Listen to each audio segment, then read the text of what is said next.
Hello everyone, HPCL वाले notification का पूरा नोटिफिकेशन आ चुका है। जो भी वैकेंसी थी सारा का सारा डिटेल आ चुका है और 25 फरवरी मतलब आज से एप्लीकेशन फॉर्म भी स्टार्ट है। यहाँ पे देखो, तुम डेट देख सकते हो, 1 बजे से फॉर्म भरने स्टार्ट हो गए हैं और 25 मार्च तक चलेंगे। तो 1 महीने का टाइम है, आराम से भर देना, कोई दिक्कत नहीं है। बस ये मत कर रखना कि तुम लास्ट हफ्ते में फॉर्म भरोगे, क्योंकि लास्ट हफ्ते में तुम्हें पता है वेबसाइट कैसी तैसी हो जाती है। तो भर देना, याद से भर देना, ठीक है। अब मैं तुम्हें बताता हूँ कितनी फायर एंड सेफ्टी में वैकेंसीज आई हैं और तुम्हें क्लियर कैसे करना, सारा का सारा बताऊंगा। देखो, टोटल वैकेंसी अब की बार 16 आई हैं, जो कि ठीक ठाक वैकेंसी है, रोना मत की कम वैकेंसी है। और तुम्हें बताऊंगा भी कम वैकेंसी हैं और एक और अनफेयर एडवांटेज है तुम्हारे पास इस एग्जाम में। तुम बहुत आसानी से, मतलब जो दूसरे एग्जाम होते हैं उनसे आसानी से क्लियर कर सकते हो तुम ये वाला एग्जाम।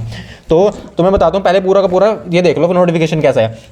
तुम 25 जो नॉर्मली एज होती है हर एग्जाम में वही है 25 है जनरल कैटेगरी के लिए, और 3 और 5 साल की रिलैक्सेशन है अगर कैटेगरी वाइज, ठीक है। और तुम्हें अगर तुम्हारे पास कोई भी साइंस ग्रेजुएट है या फिर डिप्लोमा है तुम्हारे पास फायर एंड सेफ्टी में, और तुम्हारे पास हैवी व्हीकल का लाइसेंस है, तो तुम भर सकते हो वाला फॉर्म, ठीक है।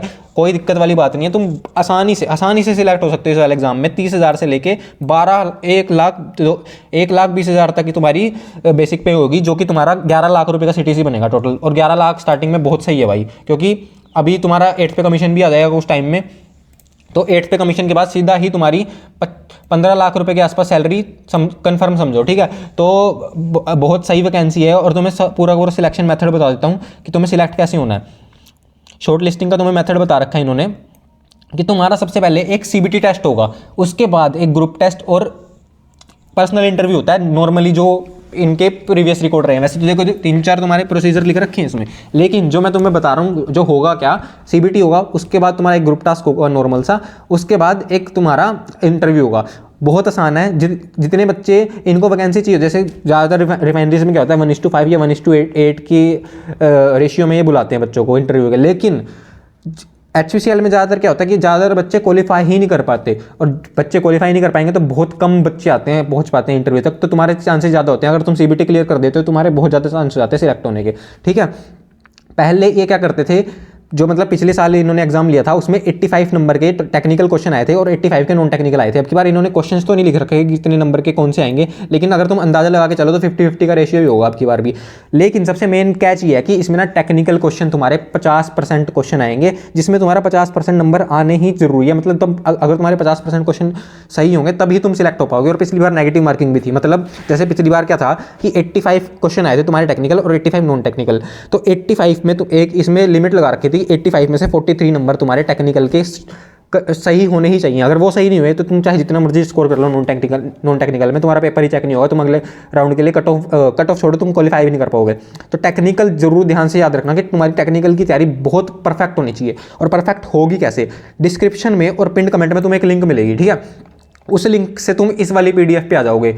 इस वाली पीडीएफ को रट देना है तुम्हें, दिमाग नहीं लगाना कि वहाँ से तैयारी कर लूँगा यहाँ से तैयारी कर लूँगा। स्ट्रक्चरली तैयारी करनी होती है एग्जाम्स में, क्योंकि तुम कितने एग्जाम दे चुके हो, धक्के खाते रहते हो, कभी फॉर्म भरते हो, एग्जाम सेंटर पे जाते हो, उस टाइम तुम्हारा स्क्रीन ब्लैंक हो जाती है, तुम्हारा दिमाग ब्लैंक हो जाता है, क्या करूँ। वो चीज़ से प्रिवेंट करने के लिए तुम्हें बस ऑप्शन देखने हैं 4 और तुम्हें याद आ जाएगा कि ये वाला क्वेश्चन मैंने पढ़ रखा है। क्योंकि अगर पढ़ ही नहीं रखा होगा तो तुम टिक भी किस पे मारोगे।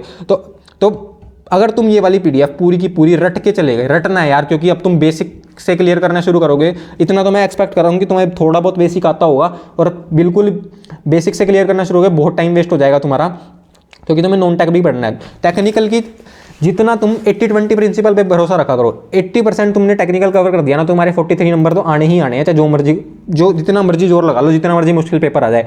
ये वाली पीडीएफ रटनी है तुम्हें। दिन का 4-4, 5-5 पेज भी पढ़ोगे तो तुम आराम से 1-1.5 महीने में पीडीएफ कंप्लीट कर दोगे। 3 महीने का टाइम है, इसमें डेट पहले ही बता रखी है तुम इस वाली नोटिफिकेशन में कि तुम्हारी डेट 3 मई को तुम्हारा एग्जाम होगा।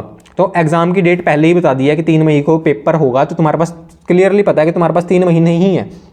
3 महीने में बहुत अच्छी तैयारी हो सकती है, लेकिन शर्त बस इतनी है कि तुम्हें 3 महीने मन लगा के तैयारी करनी है। ये पहले की तरह मत करना कि सालों साल लगे रहते हो, कुछ नहीं हो पाता, कि थोड़ी बहुत कभी किताब उठाई कभी नहीं उठाई। डिसिप्लिन वाइज दिन का 4-5 पेज पढ़ो, इस पीडीएफ से 4-5 पेज रटो।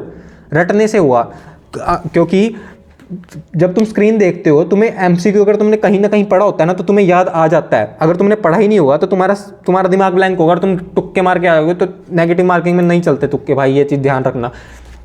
नहीं हो पाएगा क्लियर अगर तुम अगर थोड़े से भी ढीले पड़ रहे हो तो डिस्क्रिप्शन में और पिन कमेंट में मैंने लिंक दे रखी है, जानबूझ के पेड पीडीएफ है ये, ठीक है।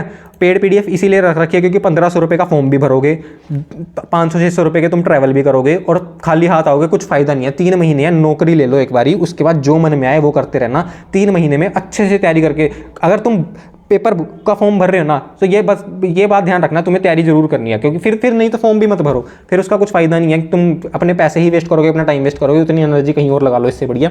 लेकिन अगर फॉर्म भर रहे हो तो तैयारी जरूर करना। तैयारी करने का तुम्हें स्ट्रक्चरली तरीका बता दिया है, ये वाली पीडीएफ रट के जाओगे, टेक्निकल तुम्हारा सारा का सारा कंप्लीट हो ही जाना है। नॉन टेक्निकल तुम्हें पता ही है, यूट्यूब से सर्च मार के कर सकते हो, लेकिन टेक्निकल बहुत मुश्किल होता है। कहाँ से इधर उधर से इतना टाइम और एनर्जी वेस्ट करोगे, एक बारी में तुम्हें स्ट्रक्चर वाइज सारा का सारा सिलेबस कवर कर ही रखा है और बस तुम्हें रटना है, डाउनलोड करके पीडीएफ में फ़ोन में पढ़ लेनी है, हो जाएगा टेक्निकल सिलेबस, ठीक है। तो अगर कोई डाउट रह गया तो पिन कमेंट में पूछ लेना, और मैं टेलीग्राम पे भी अपडेट देता रहता हूँ, वहाँ पे ज्वाइन कर लेना और इस वाली पीडीएफ को पढ़ना, ठीक है। आगे तुम्हें सारा का सारा अगली वीडियोस में तुम्हें सिलेबस भी कवर करके बताऊंगा और भी स्ट्रैटेजीज बताऊंगा कैसे करना है। जब तक के लिए पीडीएफ डाउनलोड करो और इसे पढ़ना स्टार्ट करो, एक एक दिन जरूरी है मेरे दोस्त, वेस्ट मत करो, ठीक है।